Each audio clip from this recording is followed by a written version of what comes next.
My name is Shelly Loving, and I'm a holistic food educator, and I'm a certified nutrition chef.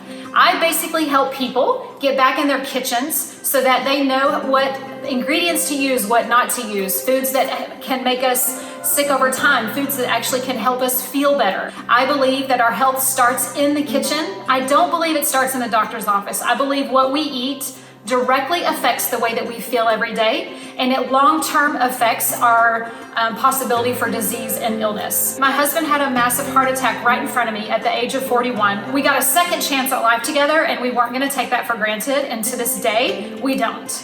But the one thing that we changed was what we ate. Now I'm able to help other people just learn about foods and the power of the ingredients that you put in your foods. How to read food labels is probably my #1 soapbox. We're gonna talk a lot about that today. First one that we're gonna make today is chocolate chip cookie pie. I will not be using any white refined sugar today. All of these are low glycemic recipes. I'm excited. You're gonna be shocked at some of the ingredients, but hopefully pleasantly surprised. Once you try them in your own kitchen, I promise you they will not disappoint. We're doing the chocolate chip cookie pie, and our first ingredient is white beans. I know that's absolutely crazy, right? I also have a chocolate chip cookie recipe where I use chickpeas. And we're gonna add in about 3/4 a cup of dark chocolate chips. So let's talk about chocolate for a second. Dark chocolate is actually a really good ingredient, and it's very healthy for us. Here's the caveat.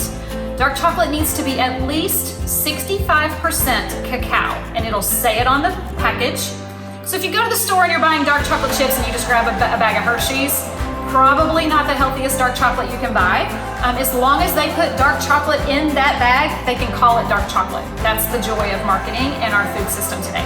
It's loaded with antioxidants. Antioxidants is what builds our cells and makes them healthy to fight off things like cancer, Alzheimer's, things like that, chronic disease and chronic illness. So we want to really get as many antioxidants in our body as we can every single day. And lucky for you, dark chocolate is one of them. It doesn't have to be expensive, complicated, or time-consuming to eat healthy. Just get in your kitchen, experiment. What's on your fork?